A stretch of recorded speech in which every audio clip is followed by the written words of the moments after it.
আজ থেকে তোকে তেজপুত করলাম, আর কোনোদিন এই বাড়ির আশেপাশে যেন না দেখি। বাবা, আমি সত্যি বলছি, আমি কিছুই করিনি। রিমি মিথ্যে কথা বলছে। একটা মেয়ে কখনো ইচ্ছে করে এসব করে না, তুই আমাকে বুঝাস নাকি? বাবা প্লিজ আমাকে বাড়ি থেকে বের করে দিও না। আমি কোথায় যাব তোমাদেরকে ছেড়ে? কথাটি বলার সাথে সাথে রাজীবের বাবা রাজীবকে ঠাস ঠাস করে দুগালে থাপ্পড় বসিয়ে দিয়ে বলল, আর 1 মিনিটের মধ্যে তুই এই বাড়ি ত্যাগ করবি, নয়তো কিছু করতে বাধ্য হব। রাজীব তার বাবার এসব কথা শুনে কাঁদতে কাঁদতে তার মায়ের কাছে গেল।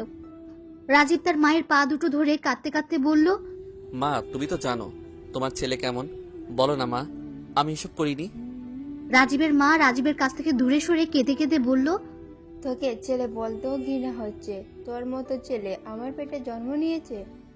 রাজীব তার মায়ের এরকম কথায় অবাক হয়ে মন খারাপ করে বলল, মা তুমিও তোমার ছেলেকে বিশ্বাস করতে পারলে না? ঠিক আছে, তোমরা যখন চাও না আমি এই বাড়ি থাকি তখন আর থাকবই না। রাজীব কথাটি বলাতে রাজীবের বাবা রাজীবের কাছে এগিয়ে এসে বললেন, তোকে কেউ এই বাড়িতে থাকার কথা বলেনি, সুতরাং এই বাড়ি থেকে এই মুহূর্তে এখনই বের হয়ে যাবি। বাবা মায়ের এরকম আচরণ দেখে রাজীব তার চোখ দিয়ে জল ফেলতে লাগলো। রাজীব তার পরিবারের সব সদস্যের দিকে একবার হাসি মুখে তাকালো। তার ছোট বোনের দিকে তাকিয়ে দেখলো ছোট বোনটি জোরে জোরে কান্না করছে। রাজীবের বড় ভাইয়া রাজীবের দিকে ঘৃণিত চোখে তাকিয়ে আছে। আর রাজীব সবচেয়ে বেশি অবাক হলো তার ভাবি আর তার বোনের দিকে তাকিয়ে, কারণ তার ভাবি ও তার বোন রাজীবের দিকে তাকিয়ে শয়তানি হাসি হাসছে।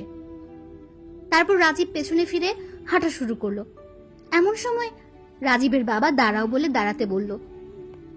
রাজীব মনে মনে একটু খুশি হলো, কারণ তার বাবা মনে হয় তাকে মাফ করে দিয়ে যেতে নিষেধ করবে। কিন্তু পরক্ষণে রাজীবের মুখের হাসি বন্ধ হয়ে গেল, কারণ তার বাবা যা বলল তা শুনে রাজীব আরো অবাক হয়ে তাকিয়ে রইল। কারণ রাজীবের বাবা রাজীবকে বললেন, শোন, তুই কোনোদিন আমাদের খোঁজ খবর নেওয়ার চেষ্টা করবি না, তোকে ছাড়া আমরা ভালোই থাকবো।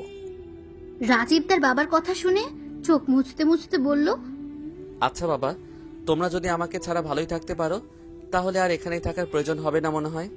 এরপর রাজীব তার ব্যাগ নিয়ে বাড়ি থেকে বের হয়ে চলে আসলো। ব্যাগের মধ্যে তেমন কিছুই নেই, এই কিছু জামা কাপড় আর কিছু সার্টিফিকেট।